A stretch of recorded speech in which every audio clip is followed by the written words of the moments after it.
What's up, everybody? This is Brian and Benjamin Tercero, and we are brothers and local realtors here in the beautiful Santa Fe, New Mexico. If this is your first time on this channel, we're here to get you educated on what it's like to be a Santa Fe local, and more importantly, we're here to help you become a local by serving you throughout your entire home buying experience. So make sure you tap on that subscribe button so that way you're notified every time we release a new video. Now, if you're planning on making a move to Santa Fe or anywhere in New Mexico for that matter, make sure that you give us a call, shoot us a text or an email, or just leave us a comment down below. However it is that you want to get a hold of us, we're here to serve you in your move to the Santa Fe area. Okay, so Benjamin is our team's buyer specialist, and what that means is that you're going to be working directly with him during your entire buying experience. So I'm going to let Benjamin take it from here. Alrighty, let's go.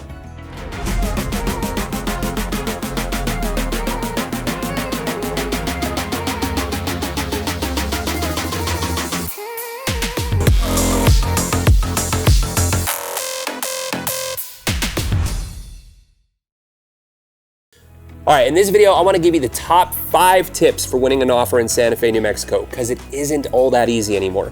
The inventory of available houses is slim and the competition is ferocious, but do not fret if fretting is something that you do. We can and will help you win a home. And guess what? It isn't always about how much money you throw at it. Let's get to it. All right, tip number 1, choose the right realtor. Look, there are hundreds, if not thousands of realtors that you can work with, and many of them are very good. But we specialize in helping people relocate to New Mexico, and we will not be outworked or outsmarted by our competition. We have committed ourselves to the highest standards of integrity, empathy, and mastery of our industry, and we are ready to serve you. Now, buying a home, it can be a very stressful process, but we're here to help you carry that burden. And more than that, we're here to help you avoid all the possible pitfalls that can make this much more difficult than it really needs to be. Now, like every industry, there's a type of realtor that has given the rest of us a bad name. You know the kind. The hard-closed salesperson that tells you what you want or need instead of listening to what you already know that you want and need. I get it. Some realtors are paper pushers. Well, we're problem solvers. Some realtors just don't respond. We provide the highest level of communication. Some realtors are all about the deal. Well, we're all about the relationship, as cliche as it sounds. See, for us, this is about building trust with you, so much so that when your friends and family members are wanting to buy or sell a home, we're number 1 on your recommendation list. This isn't a turn and burn process for us. We're gonna stick around after the purchase is done, whether you like it or not. We're gonna send you cards and gifts and a call here and there to be sure that everything is going well for you. We're gonna keep you updated on the value of your home and even provide creative ideas of how to best optimize your real estate investment as the years go by. See, we aren't salespeople, we're consultants, and we're truly here to care about our clients. When we first connect, I'll wanna get on a call or a video chat with you so that I can get to know exactly what it is that your needs are. Once I get an understanding of what you're looking for, we can start strategizing on how to make this actually happen for you. I'll be completely honest about the conditions of the market. I'll always be upfront about whether or not I think the home you're interested in is a wise decision or not. I see a lot of houses every week, and I've gained an ability to identify when a home is worth it or when it's just gonna be a money pit. Of course, I'm only here to offer you advice. At the end of the day, the choice is yours, and I will support you in whatever path you choose. All right, tip number 2, choose the right lender. And we talked about this in one of our previous videos, but we will mention it here again because it is crucial. There's a big difference between the experience you're gonna have with a local lender versus a big bank lender. See, the big banks are machines, and the relational aspect of your deal will be pretty much non-existent. And that's simply because they have so many people working so many different aspects of your one loan. So, if you have a question about your rates or how the appraisal is going or whether or not you need to provide more documents, you're gonna get passed around from one employee to another. And yes, you will be put on hold. And yes, you will have to listen to terrible smooth jazz while waiting. And for some reason, the primary contact for nearly every big bank loan that I've worked with always seems to be taking a vacation during the last and most crucial days of the transaction. The appraisal will take forever and almost always means that we have to extend the closing date, which costs you more money in the long run. So these big banks or mortgage companies, they might offer you some incentives like covering up to $5,000 in closing costs, but odds are that money will get eaten up somewhere else in the deal. Whether it be having to pay a rush order for the appraisal or having to extend your lease another month because of the delays, it's gonna be painful. Whenever someone has to bribe you to do business with them, it's typically a safe sign that their process is slacking in some way or another. And it might sound like I have a bias against big lenders. That's not true. I just don't like them. Just kidding. No, I just want to be sure I give you all the real information that you need. Listen, I've had this talk with clients in the past and they still chose the big lender with the closing credit, and that's fine. But when we put in an offer that was pretty much apples to apples with the next best offer, the listing broker saw that the other buyer was using a local lender while we were using a big lender, and the listing broker advised their seller to take the offer from the local lending buyer, even though it was less money, because they knew how difficult it was going to be to work with a bigger lender. So yes, who you choose as a lender actually matters, and it can even cost you the house of your dreams. So who would we recommend that you use? A local lender. Why? They're available. They know the market. They know the pitfalls. They know the appraisers, and like us, they are on commission. So if they don't do their job, they don't eat. Now, we do have a list of local lenders that our clients have loved working with, and we would love to provide those contacts to you so that you can interview them and decide for yourself who you want to work with. We don't get kickbacks or anything like that. The truth is, we just want this to be as smooth of an experience for you as possible. And having a good lender to work with is going to save you so much stress. You want a lender that's ready to provide us with updated pre-qualification letters, like on the fly. Someone that's going to call the listing broker for the house that we just put an offer in on so that they can personally vouch for you. Someone that is in constant communication with you and us as your realtor, being sure that the ball never gets dropped. All right, tip number 3, it's time to submit offers. Okay, so now you have a realtor and a local lender that you can trust and rely on. Now it's time we get to work. We're gonna tour the houses that meet your criteria, narrow it down to the top 2 to 3, if we find that many, of course, and then craft the strongest offers possible. Well, what does that look like?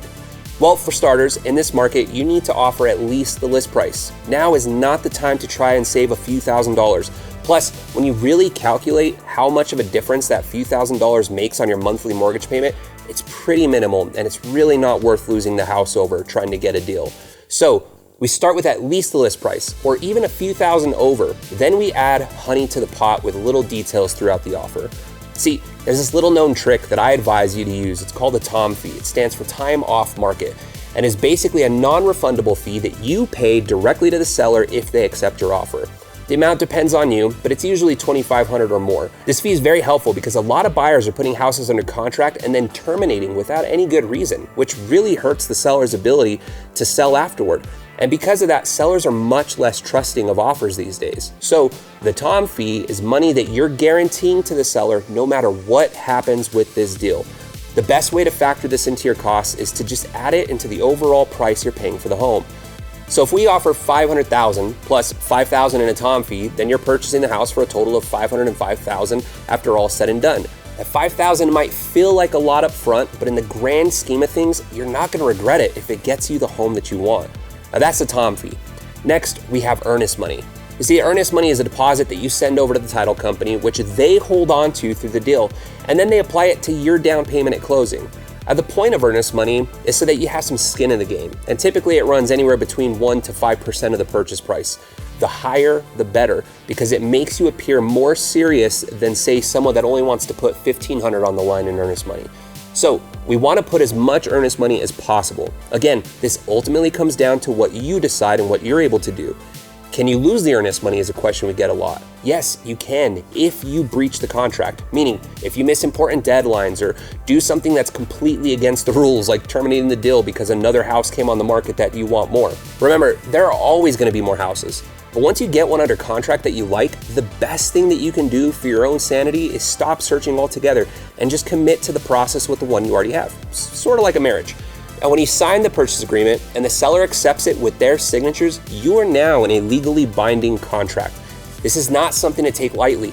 We live in America, where people seem to love suing other people the moment they get the chance. So when we submit an offer, you need to be serious about the house that we're submitting that offer on. Also, keep in mind, your name isn't the only one on the contract.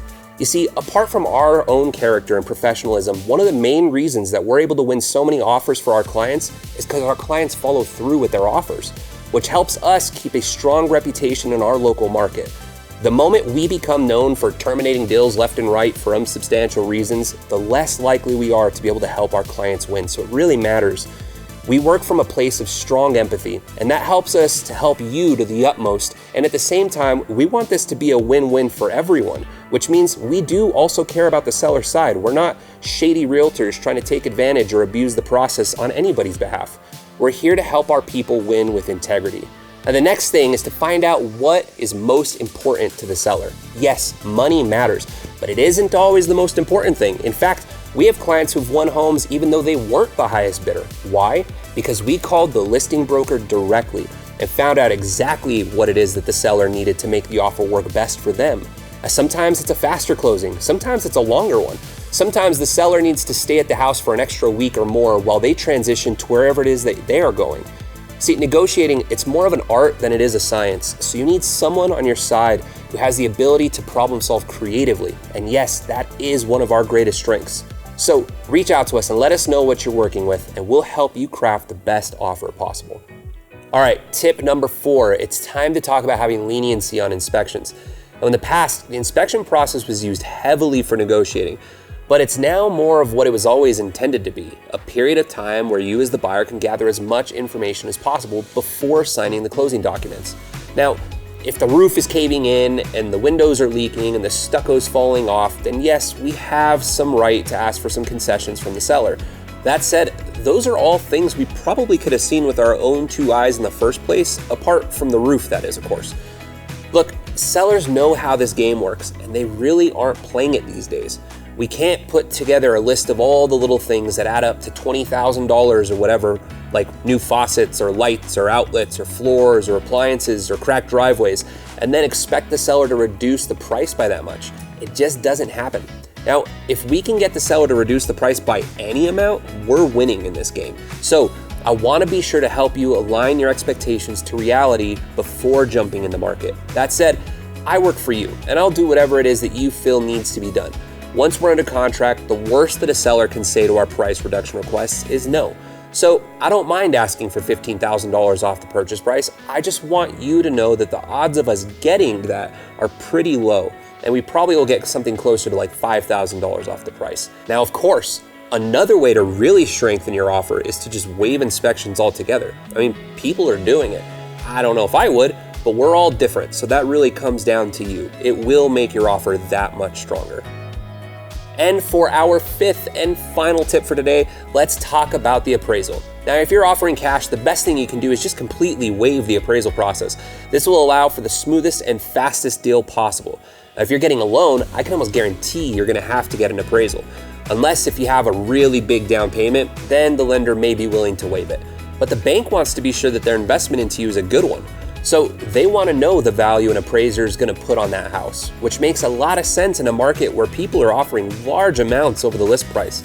Now, let's say the house was listed at $500,000 and we won the offer at $550,000 with an escalation clause, but the appraisal only comes back at $525,000. Well, typically, your lender's not going to allow the loan to go through for more than the appraised value. So what is the solution here? Oh, there are 3 possibilities. Number 1, the seller agrees to reduce the price to the appraised value. Good luck with that. Number 2, you agree to pay the difference by increasing your down payment by whatever amount that difference is, in this case, an additional $25,000. Or number 3, neither you nor the seller is willing to come to a meeting of minds and the deal terminates. Now, you have a right to your earnest money, the TOM fee stays with the seller, remember, and everyone goes their separate ways. Then you and I, we go and we find another house and start the process over again, which happens, and it's completely okay. Because again, this isn't about a quick transaction for us. For us, this is about developing a trusting relationship with you, however long or however many times that takes. All that said, there is something called an appraisal gap guarantee, which has pretty much become an essential piece to getting your offer accepted. And basically means that before anything gets started, you as the buyer, you're agreeing to option number 1, no matter what. You're committing yourself to the purchase price, even if the appraised value comes back lower, and you then make up the difference by increasing your down payment. So yes, you need some cash on hand to make this happen. That said, I haven't seen a single house in over 18 months that didn't appraise for a purchase price, and I've had buyers offer over $100,000 over the list price, and the house still appraised for that. Why? Because one of the most important things that appraisers look at is what are people willing to pay for this home? What is the market value? So if a house had multiple offers and most of those offers were well over the list price, then the appraiser can actually justify that the home is worth that much higher of a value on the open market because people are willing to pay it. Of course, it is always possible that the appraiser doesn't want to account for details like that and gives the home a lower value, in which case, again, you need to be prepared to cover the difference out of pocket. This little detail has become so vital to an offer, so I want to be sure that you're ready for it. Next to the price, it's actually one of the most important details that a seller is looking for in competing offers. They want to know that they're actually going to get the amount that you're telling them that they're going to get. All right, so I just gave you the recipe to put together the best possible offer, the trade secrets. Now maybe you can't do all of it, but you can do some. This is why it's so important that we talk so that I can know exactly what it is that you're working with to give you the highest possibility of coming out on top and winning the home of your dreams. So thank you guys all for watching. And again, if you're planning on making a move to Santa Fe or anywhere in New Mexico for that matter, make sure you give us a call, shoot us a text or an email, or leave us a comment down below. However you want to get a hold of us, we're here to serve you in your move to the Santa Fe area. Let us be your guide.